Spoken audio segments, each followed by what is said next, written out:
having today's session on the history of cartography. And the speaker is a 10-year-old Pranav Mahishi. And we are breaking another glass ceiling today by getting the youngest speaker probably ever in the history to speak on the history of how maps are made. So here I being the curator, I actually took a mock mock session of Pranav, and I felt he's like way above par and he's brilliant.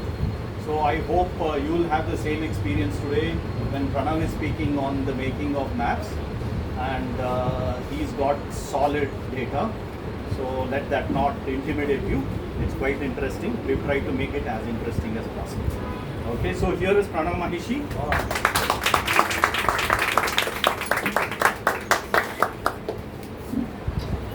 Hello and good evening. Thank you for the nice introduction. So let me start with a story. So this story is about a young 10-year-old named Kalen.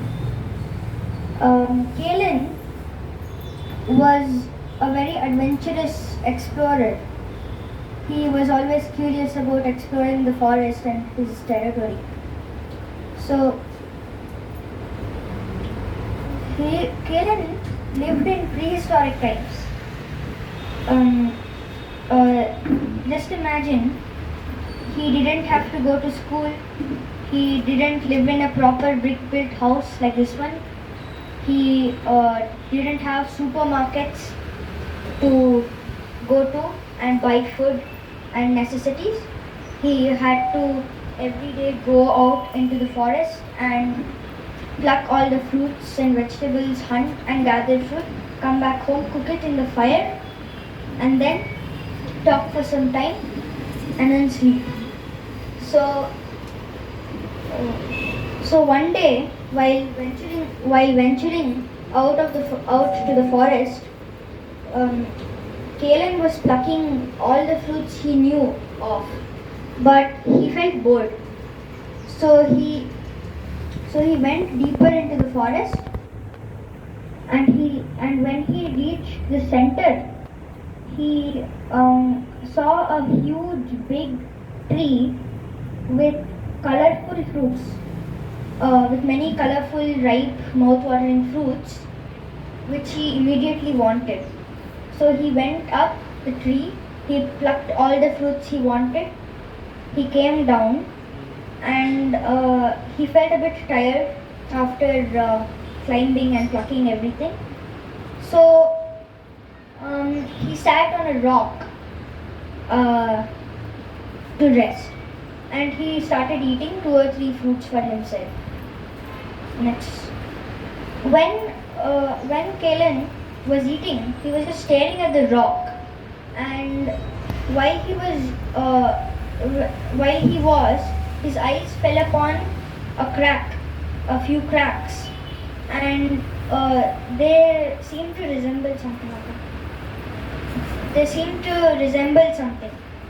It was the river that ran in front of his cave. So Kalen was on the journey back home, and he was thinking all about this. If this crack resembled the river, then where would his house, where would his cave and the forest be in addition to the river? So once Kalen got back home, he went to a wall and he just started to draw the shape of the river and where his cave, where this forest and all would be. So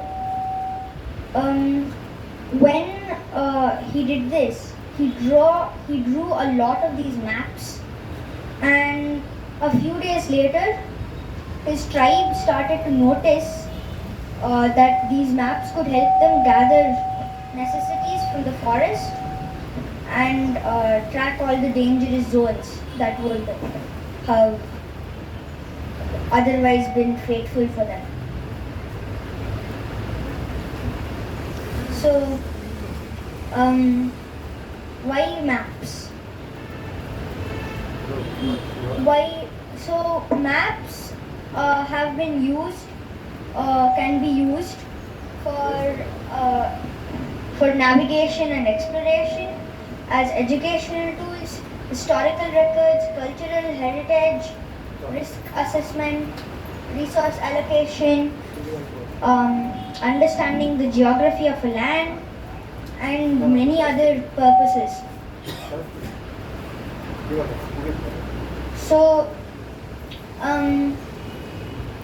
this is a picture. This talk's name is Picture of a World, because that's what a map is. It is basically a picture or a representation of a known territory. So with that, let us start today the history. So what is cartography? Cartography is the art and science of making maps. It comes from the Greek. It comes from the French word carte, which means map, and it comes from the Greek. And the second part comes from the Greek word geography, which means writing. So why I say that it is the art and science is because before, early maps were basically works of art, and they were not they were not completely scientific. So and still now we do use art in cartography. So what am I going to be talking today? So today I will walk you through the flat maps of the earth, and then I will end with the latest data we have of representing our planet. So the first chapter is the flat world, because that's what a map is. It's a flat representation. So now we start with the first era of map making, the classical era. This ranges from prehistory to 1300s CE. So common era. Before they used to call it AD, now it's common era CE. So the first map on our list is the Babylonian petroglyph. It was made around 500 BCE, carved on stone. So this map was found in the Italian Alps, in Val Camonica, in a region called Babylonian, hence the name Babylonian petroglyph. So this map has a unique, has many unique representations. So over here we find these squares with dots in them. So these are fields, early crops. They have been included along with many cattle and livestock to please certain gods or deities due to mythological or religious purposes. We may also notice that there are these tall house-like representations. These are not part of the original map. They were added during the Iron Age, when man started to use as mainly as a metal for everyday use. So Uh, yeah. So now we come to the first known map of the world, the Imaji Mundi, which translates to image of the world. It's the Babylonian World Map. It was made around 750 to 500 BCE, before Common Era. So it was made on a clay tab. Maker is unknown. It was found in Sipar, which is now modern day Iraq. There is Hormuz Rasam, and there is an interesting story about the discovery which I'll come. So the moment you see this map, you will probably see this disc, and in that disc there are various symbols. So the outer circle is the Maratu, or the Salt Sea, and then there which is supposed to have floor off the edge of the earth. So over here we see a vertical rectangle, which is the Euphrates River. It was quite important to the Babylonians at this time, and this you might notice is the horizontal rectangle, which is Babylon. So over here there is a mountain range, and then there is also these circles, and these circles are different neighboring kingdoms. You can see them named over there. So the Babylonians, when they made the map, have completely excluded the enemy territories due to certain enmities, and so because they were enemies, they have excluded the. So there is one thing called legends in map making. They are quite important. So let us see. So these are. So legends are basically, since these are symbols all over the map, and it's flat, there is no way for us to know what each symbol means. If there's a triangle, it might be a forest, it might be a mountain, it could be anything under the sky. So that is, so for that they use legends, which describes what these symbols mean. So this is cuneiform text, which describes the map and the cosmology of the universe. Cosmology means the origin of the universe. So over here there are these symbols. There are these triangles known as Nagu, which resemble dangerous places. As I said in the story, those are the dangerous places that would have been marked, which are beyond the Babylonians' reach. So these are described as where the sun is not seen, and where there are dangerous creatures such as chameleons and lions. So now we come to the geography. Ptolemy's world map. It was made in 150 Common Era CE, and was made on vellum, which is calf skin, by Claudius Ptolemy.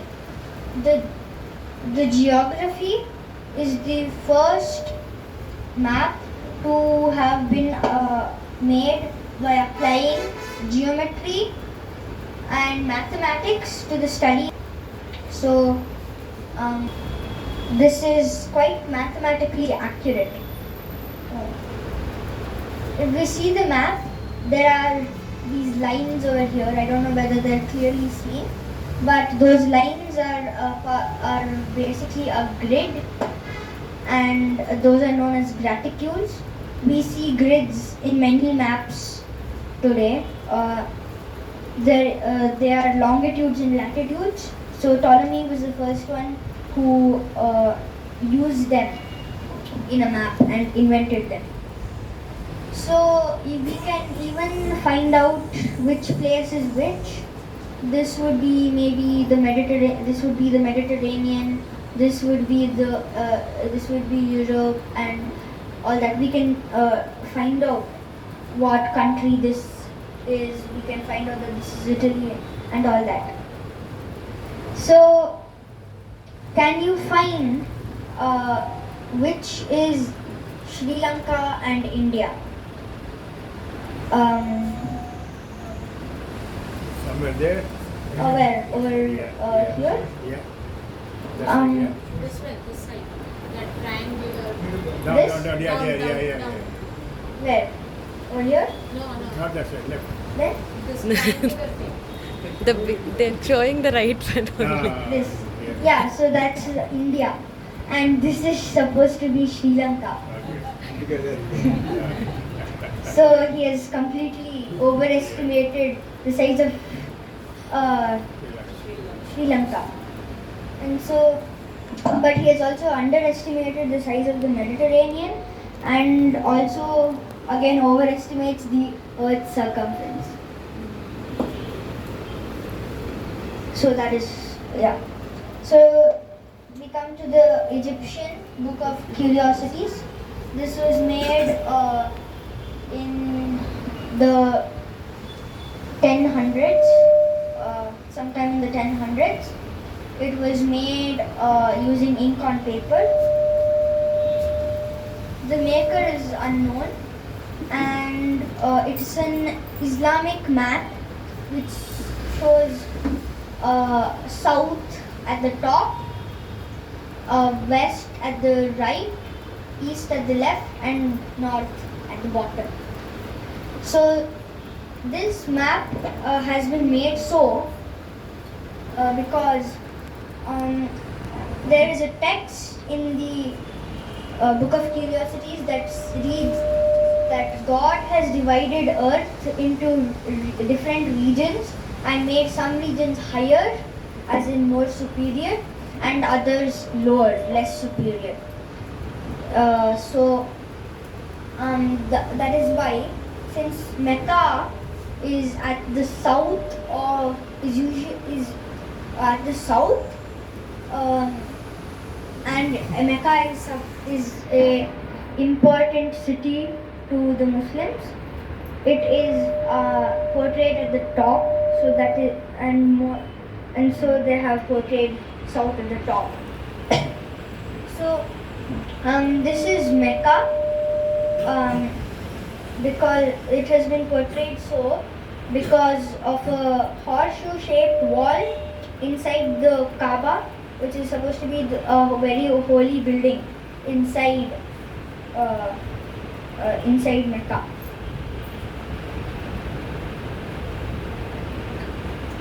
So this is a scale, and a scale is basically Cut the same. this side. Oh, Yeah, okay. yes.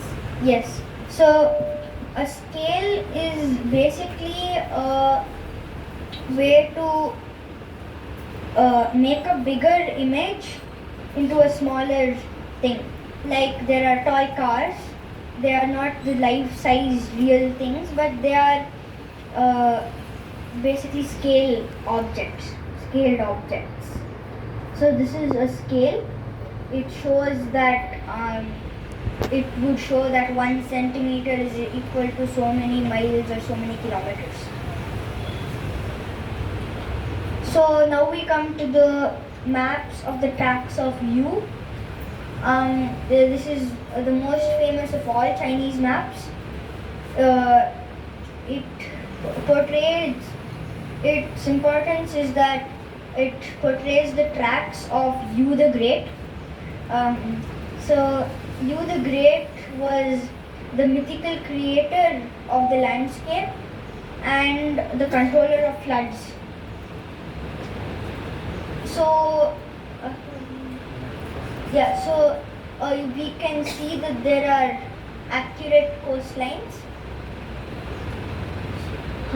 So over here we can see a portion of the map that has been more clearer.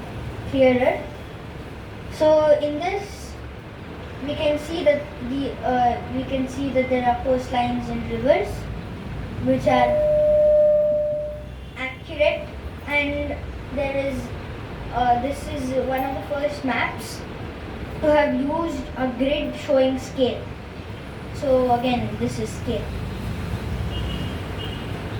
So now we come to a medieval map in the 14th century, around the 14th century, made on vellum by Richard of Hardinger.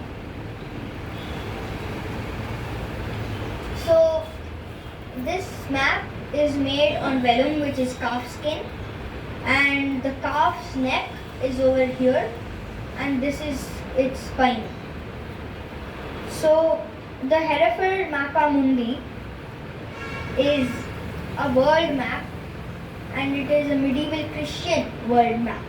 So over here it shows the earth, the flat circular earth, and it shows Jerusalem somewhere at the center, because Jerusalem is important. So many religious maps had their religion's important place or city at the center.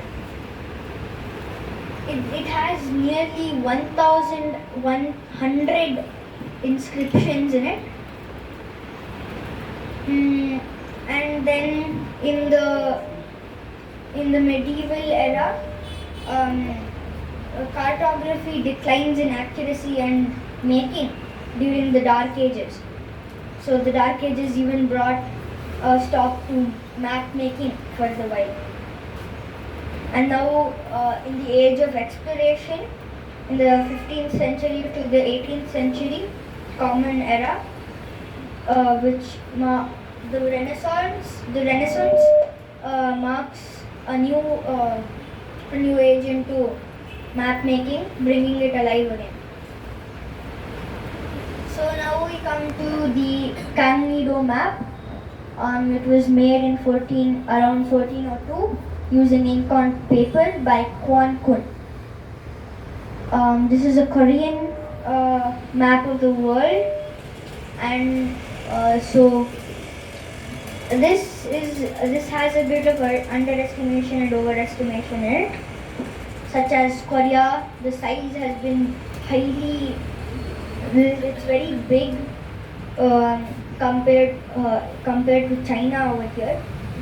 So one important thing about this map is that Africa is circumnavigable, which means that you can go around it.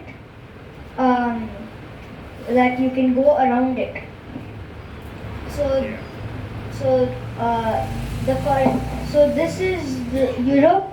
The Mediterranean is portrayed in white, and so this is a very famous map of Korea. Over here there is an inscription which might be the legend or the scale. So now we come to Fra Mauros's world map. It's another Mappa Mundi.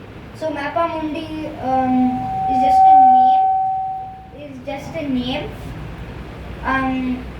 which means that it's a map of the world. So it's not that it's the same thing. It is a different map with the same name. There might be hundreds of those Mappa Mundis lying in some corner of the world. So the world is represented in circular form. This is again made on vellum. And this is a medieval Christian map. This takes away, this completely rejects Ptolemy's northern orientation, showing south at the top. So here they have made So here they have made the cosmos. Over here, these 4 circles. The first one is the cosmos. The second one is the biblical paradise, and this is very important. So this was very important. It had to be portrayed in Christian maps. So then there is the globe, equator, and the top it's portrayed. Over here it is the 4 elements: earth followed by water, fire, and air. So Pranav World Map, Jerusalem is not portrayed at the center. South Africa is circumnavigable. So I don't know why the later explorers didn't, like Bartholomew and Columbus, didn't just use these maps. So I don't know. So now we find the nautical chart. This was started in the making. This was made around 1403. It was published in 1628 because to make this map, the maker Zheng He had to go on 7 voyages, and in the 7th and final one, he died in Calicut due to a disease. So more than 50 sea routes are covered. It was used for navigation in the Mediterranean, and it has accurate coastlines and so on. So now we have the Mercator projection. So it is made in the 16th century on copperplate engraving by Gerardus Mercator. It's a mathematical projection of the world. So what he does is that he takes a round earth such as this, and he draws it onto a flat piece of paper like this. So if you were to take this globe, if you were to take a globe and you were to project it onto a flat piece of paper, what Mercator did was that he calculated that if these lines were calculated in were made flat, he made sure that it would have the same distance. So he took a line, he took a curved line and he flattened it, but the distance was the same thing. It is a work of art due to these italics and embellishments that he added. So maps were works of art in early times. So now we come to modern cartography, 1700s to the present day. Technological development has led to drastic improvement in accuracy. Tools used in cartography have changed, and there are James Cook's voyages in the Pacific Ocean bring in detailed maps of Oceania and various Pacific islands, and he brought along naturalists and scientists to study the nature and the he brought along these scientists to help study the nature and the indigenous people of the places he visited. This approach, with this scientific approach, uh, enriched his maps with valuable geographical and biological data. He introduced innovative methods for determining longitude, which were essential for accurate navigation in the open ocean. Development of surveying techniques leads to more precise land measurements now. In the 19th century, large-scale topographic maps, which are maps that show the elevation of land, are created for infrastructure development in military planning. So there, I have brought a list of traditional tools. There is the compass. I think we all know that it's the magnetic doohickey that tells us the directions. So there is also the sextant, chronometer, theodolite, and plane table. So in the early 20th century, aerial photography and remote sensing revolutionized mapmaking. In the late 20th century, geographic information systems are developed, allowing for integration of various data types. In the 21st century, advancements in satellite imagery such as GPS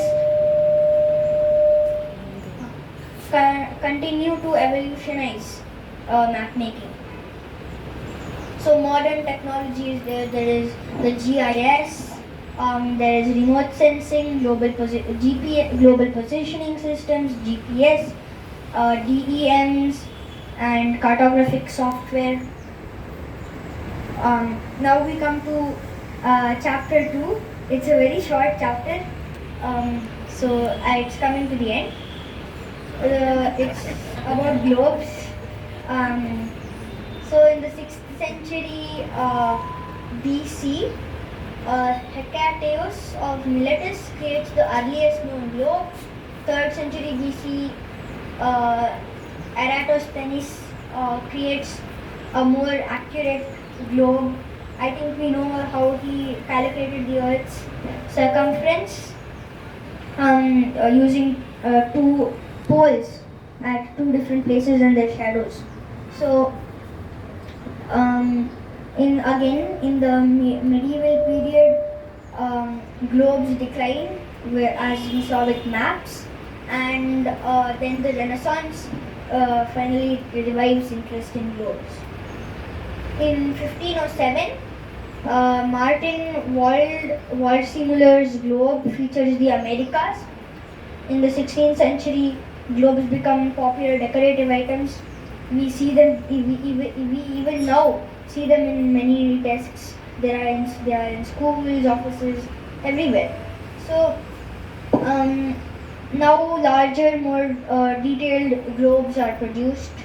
Then in the 20th century, technological advancements lead to new types of globes. And then in the 21st century, now globes remain popular. So this is Martin Behaim's Erdapfel, which means earth apple. So this was made around 1492 to 1494.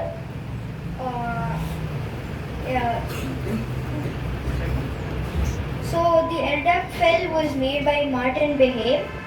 He came from a cloth trading family. And he was sent to Portugal as a young man to study new trading routes and all. So he was born in Nuremberg, Germany. So in Portugal, he spent much of his time with the sailors and navigators and many other traders to find out more about the navigation. He found a place in the king's court, and he was ordered to make a globe and so he made this pterodactyl. He did it in Nuremberg after he returned. So in 17th century, this is a 17th century globe. It is now present in New Amsterdam History Center. So this is a pocket globe. They become popular decorative items. You can just reach into your pocket, take one, and just spin it. So here it shows different angles, which means spin. So this is the Churchill Globe. It was, so this is Winston Churchill. This is the maker, A.H. I forgot the guy.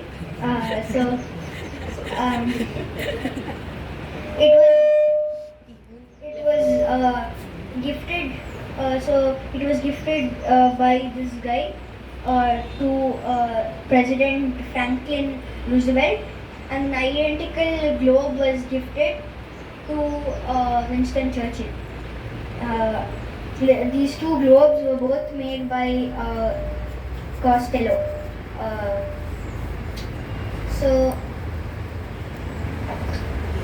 Earth is no more considered a sphere anymore now in the 21st century.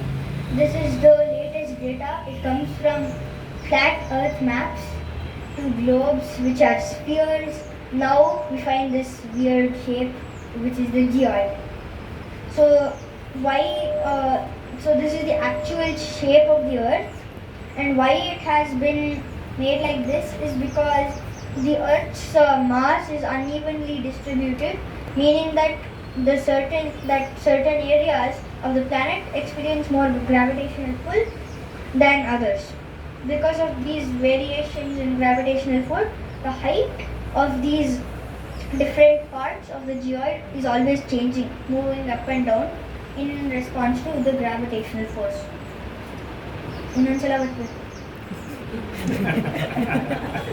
So this is the geoid which is spinning.